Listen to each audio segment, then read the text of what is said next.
Okay, so part 2 of this video, I had to go and help someone hold a dog. So if I look different and hairier, that's why. Right now Teddy is sitting on the bench. Teddy. I just make myself real comfortable. Teddy, come on. Good boy. Okay, so I'm gonna put his leash on real quick. I should have done that before I started the video. Come here. So I'm just gonna go over the commands real quick. Tedward, here we go.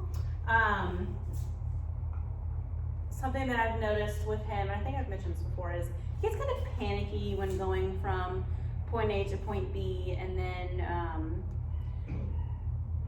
going into his kennel, he's a little nervous. So I try to give him a lot of direction with that. When we go to a door, I want to be proactive. I know that he's going to want to run through, so I'm not going to wait till he's doing that to fuss at him. When we walk up, I put him in command. So I'll say, let's go, let's walk up, and right before we get to it, I say the word wait, and then I ask him to sit and stay. And then I will either let's go / heel him through the door and have him sit on the other side, or I'll just say, okay, it depends on what's ahead. If it's just kind of going inside, then whatever, I don't care. But if it's going into a situation where he's going to be reactive, meaning just reacting to everything, like excited or whatever, on the other side of the door, excuse me, that's when I want to, I want him being a little bit more engaged walking through with me. He's doing this blue right now. Instead of just kind of okay releasing him and letting him run through and, you know, be involved elsewhere. So in going into his kennel, a lot of times I say the word kennel. You can use the word crate. I've just been saying the word kennel because we call them kennels here. We don't really have crates too much, except for my one in the training room. Teddy, come here. So what I'll do, as you can see that in the shot, is I will apply a little bit of pressure, not with this, with the leash, pressure towards it, not a drag. I don't want to like insinuate that I'm forcing him. I'm just kind of a guidance of, hey, and then toss a treat in. And I like to make it a point that when he turns around, wait, good. I don't want him rushing out. And then he can kind of hang out there. Wait, good boy. So that kind of showing him that it's not a lot of pressure being in there. I'm not going to slam the door in his face, but he still has to respect when I am going to allow him to come out. So wait, I can move right. So I just use a little bit of spatial pressure to fix it because he started making a move. I want to be able to move around and show him that it's okay being in there. And then okay is his release to come out. So I want to, the point of that is I want him to be calm and neutral in his kennel and not like throwing him in there, slamming the door shut, and then when I open it, letting him run out. So he's always in this like state of anticipation. I want him to just kind of commit to doing each thing, calming down each step, and then when he comes out, it's nice and calm. When he comes out, I don't really talk to him. I just let him come out and do his own things. I don't want to, again, build up that anticipation of coming out, of him getting like excited, getting praise and reward and whatever, all that stuff. I want the kennel to be calm. He can have some reinforcements in there, but I don't want to be expecting them, so I use them sparingly, maybe when he first goes in, but I'm not going to like, in the beginning I did, but now he knows how to be in a kennel. I'm not going to feed him the whole time and like make him think that it's only a good time when he's getting food. I want to build up that duration, I guess, of him being in there and being in a calmer state. So anyway, back to the commands. I just like to kind of go over that because he's kind of a little bit squirrely when going to new situations and things that he's unsure if. He just wants to go through it quickly to get it over with. So we have, come here. We have sit, which is just an upward facing palm. Kind of, I always refer to it as your wand. You're directing them. If he ignores you, you would just do a little bit of pressure upwards. So if you sit, no, sit until he does it, and then down. He always has to give you a kiss first, good. So the wand downwards. If he ignores you, it would just be a little bit of pop up until he goes into a down. So remember, if you're applying pressure, if you're doing like a steady guidance downwards, you're going to stop that pressure downwards when he gets into his down. Okay. So sit, if he had ignored me, it would have just been a pressure upwards. As soon as his little butt hits the ground, I release that pressure to reward him. Being a good boy. With the sit and the down, essentially the stay is implied, but I know that everyone likes to have that command stay. So I will put him in a sit or I'll put him in a down, and then the command is stay. If he breaks his stay, I will put him back as close to the same spot as possible. If he's in a down stay or a sit stay and he lays down, I'm okay with that. It's just him relaxing a little bit. If he's in a down stay and he pops up into a sit, I will tell him no, put it back into a down stay again. When you're practicing all these behaviors, at least in the beginning, I recommend using a leash to help keep him not necessarily engaged with you, but if he gets frustrated and decides that he's like, this is too much for him to go over here, you can keep him with you so that you guys can figure it out together. Again, lots of practice in the beginning until you guys become fluent with it. Practice at home in controlled settings, and that way when you are taking him out to where everything's not so controlled, there's other factors, you at least have the basic fundamentals down to where you can be confident. Like, at least we can have this obedience. Obedience is more than just tricks. It's let's utilize these commands to get him get him into through situations that are gonna maybe be a little bit of a struggle for either of you guys. Again, stay going through doorways. I like to practice to stay at the tops or bottoms of stairs, and then okaying him to come to follow you. Feeding time, anything like that. The point of him taking him back to the original spot is, maybe in a situation like this, it's not a big deal, but you want it established that is where he needs to be for a situation where maybe it does matter a little bit. So next, I don't know if you can see, just doing, Teddy, come here.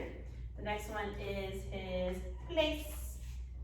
Odaway, come on, good boy. So, okay, let's come a little bit closer. Okay, come on. Get off of here real quick. Wait. I feel like we're really far away from the camera. All right, place. Good job. So, I like the place command, and this is going to be the one where in the beginning I was saying you're going to utilize something a lot. It doesn't seem like weird and uncomfortable.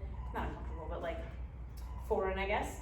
I like the place because it works on things like impulse control. So if he's kind of one of those dogs that follows you around, and like if you get up from the couch and he follows you to the next room, if you're eating, he's sitting there staring at you, it's teaching him that no matter what's going on around him, he has to be right here. So he doesn't need to follow you when you go from one room to the next. He doesn't need to sit there and stare at food. He can still be a part of family time, but he's in his own little doggy area. So it's not punishment, it's just I'd rather be doing this right now situation. It's good for managing if he's like chewing on things, or and like it gets really quiet and you're like, what's Teddy doing? What's the kid doing? You know where he is, he's on his place. So yeah, he has to remain on here if you get up and you walk past him. Place, or if you drop food on the ground. Listen, I don't think I've done this with him. Place. Good. So in this context, it's again maybe not a big deal, but it's going to help him realize that he doesn't need to be responding to everything going on around him. Good boy. Similar with the crate, when I do release him, I want to build value in him being on his place. When I release him, I make it a neutral release so that he's not sitting there waiting for something really exciting when he comes off of his place. So when I say, okay, that's it, you're just done. Like, you don't get anything from me. Good boy. He's a good man. So start baby steps at home, find a place. It doesn't have to be one of these things. It could be a dog bed, a blanket, a towel, a mat, something that he can distinguish what the boundaries are. And you can have as many as you would like. So you can have a couple in different areas. You can have one that you move around. You always kind of want to have it to where it's in your peripheral. If you put him in a place in one room and everyone goes upstairs, Teddy's gonna get off of this place because no one's enforcing that he stays on. So start out small, have him on his place, get him used to you just walking around. You don't have to really pay a lot of attention. Just move around, do things normal, drop food, open the front door, shut the front door, work on going in place, working on, sitting down, standing up. Good boy. Those are things that doesn't seem like a big deal, but Teddy is like, oh, you're doing something different. I want to be a part of that. And I don't know if he's like that. He's been like that when I first started working with him. Everywhere I went, he was like, what are you doing? So, not that those are bad behaviors necessarily, unless he's being like chubby and stealing and whatever, but I think it's good for dogs to be a little bit more spatially independent and kind of learn how to self-soothe and relax on their own. Another thing that I like for the place is putting calm on command. So you always hear the saying, a tired dog is a happy dog, and I definitely think exercise is very important, but I don't think that wearing your dog out should be the only way that you get to enjoy your dog. I think there needs to be a balance. I know in my household, using my Shepherd as an example, she's crazy and nothing wears her out, nothing. I will wear her out. I will take her on our four-wheeler as she chases us and run her up and down for an hour, full speed, frothing at the mouth. She comes in and it's like, what's next? So I can exercise, I exercise her a lot, but I have to place a cap of energy allowance inside. So I want to, every time she gets a little bit too active, wherever that little cap is, she gets to that point, she either goes away into her, you could be a kennel, we have like a dog room, I just put her away. If she has not had an appropriate outlet source, then I'll let her go outside, or I'll do something with her outside. She can do whatever she wants to outside, safely, but inside, when she's interacting with the family, there's only a certain allowance. Anytime she gets that, she goes away, or outside, whatever she needs. When I put her away, I put it away just long enough to where it's constructive. So it may be just until she settles down, and then she can come back out. I don't want to put her away for 4 hours because the learning moment is over. She's just going in her room. So I'm really hyper and excited, and usually, at least now, when she gets really crazy, it's because she starts playing with her other dog, and they start slamming each other around, and I have a 2-year-old, and they like knock her over, and too much. So as soon as they start doing their like, I don't mind them like playing around a little bit, but as soon as they get to that like chewing on each other's necks and making noises, I'm like, go to your room. And that's not a punishment, it's just time to go to your room. And they go in there, and as soon as they chill out, which usually now it's pretty quick, they can come back out and start back over. And then in the beginning, if it's like we get to this cap and I put him away, and as soon as he comes back out, he's hyper again, just repeat that process until he's like, oh, I'm not allowed to do that. And chances are, if he's repeating that process a lot, it's because he needs to go relieve some energy. And then the outside time is, for me, for my dogs, there's an energy cap, so we never play inside. It's always tug and throwing the ball, and my Shepherd, she likes to like light stuff. So that happens outside. I play with her, I exercise her, I do obedience. All of that stuff happens in the same designated type area, at least at the house. And when she comes inside, it's nothing but calmness is allowed. So, place. If you don't want to put him away, you can use the place. When he starts getting crazy, you're driving you insane. You're like, oh my God, Teddy, you can place when he settles down, and it may take a couple seconds if he's in an elevated state of arousal, just until he settles down. Okay, he can come off. And if he wants to just keep doing that, that's fine. Teddy. Okay. Okay. Well, I'm relaxing. Relaxing. Come on. We're gonna put this away so that we can do some leash walking. So again, practice using the e-collar when you're walking him with a leash. I didn't do the prong collar. A lot of his behaviors for me have been really inconsistent. Like sometimes he'll bark at other dogs and other people, and sometimes he doesn't care at all. Sometimes he pulls, and sometimes he's the sweetest little angel. So I didn't want to go to a prong because most of the time for me, he's responded really well to a slip lead and just a slip lead pressure. So if that's something that you're like, no, like he's always dragging, we can rethink that and maybe put a little prong in. But I didn't think he needed it. So the reason I go to a prong is because with a slip lead, sometimes dogs, because the level of discomfort is just a light annoyance, so they deal with it, and it's a little bit less clear because there's so much time there's so much time that it takes for them to respond to it. So with a prong collar, because it's a little bit more of a discomfort, their response is quicker. so I can apply less pressure and have a quicker response. To me, I'd like the clear information, but like I said, I think he was doing pretty good with just the sleeping, so. What are you, oh, it is nap time, I'm sorry. So what I'm looking for with leash walking is I want him to be level with my leg or behind. Because he sometimes pulls, I've made it a rule that anytime he gets a little bit ahead of me, I make a big deal out of it and push him back. We haven't had an amazing opportunities to practice because it's been so hot at this stage where like we're going out and doing more, like he really like poops out pretty quick because of the hot ground. So I've tried to get him out pretty early in the morning and go to places where there's a little bit more shade, but he's kind of like, I don't like this heat, so we've been doing a lot of practice in here, which obviously is not real life, so I think tomorrow I'm gonna bring him out. This is Thursday, by the way. We're gonna take him out really early so that we can get some good leash walking in. But he did really good at, I don't know why I keep forgetting where we went, the dog park. Hey, so I like to use, I use the command let's go for the place. The command is just place, wait for him on. If he goes to take a step off, I use the e-collar if I'm like sitting down on the couch. As soon as he goes to take a step off, I'll say no. And if he doesn't listen, e-collar pressure. As soon as he fixes it, pressure comes off, good.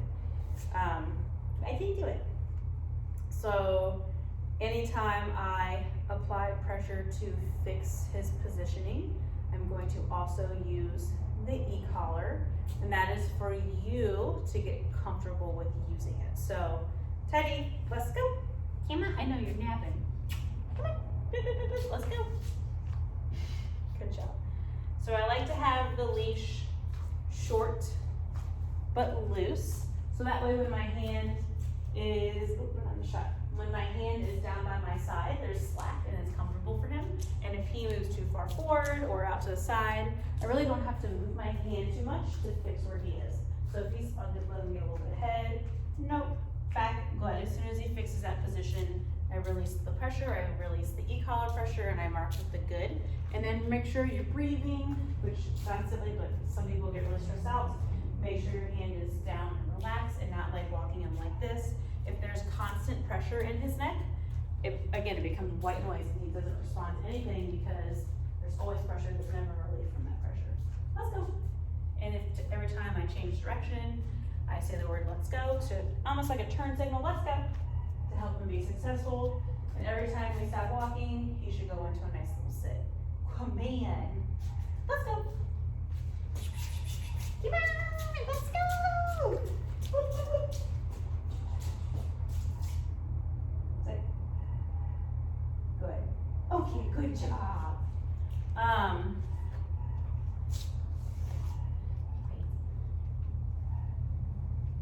Try to get a better video of us out walking because I hate doing that demonstration in here because there's like 10 feet of walking space.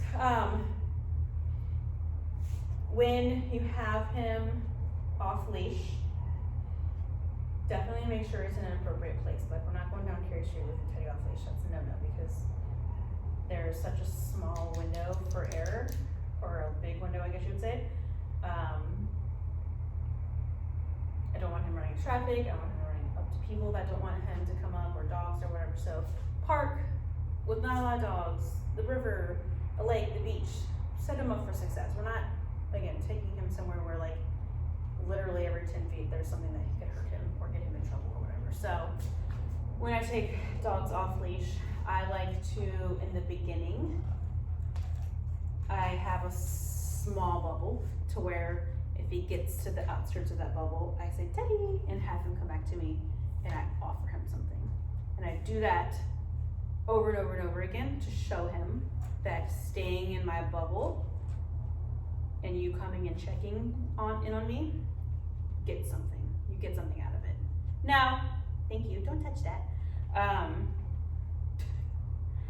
And then you can gradually increase the width of the bubble. But I do like it to where when we're walking and he's off leash, which is the whole point of the e-collars for freedom, I want him periodically checking in on me. I don't want him up there just doing his own thing and not caring about me, because if anything happens to me or I'm not paying attention or another surprise scenario comes in, I don't want him being all the way out there and not coming back to me. So periodically checking in.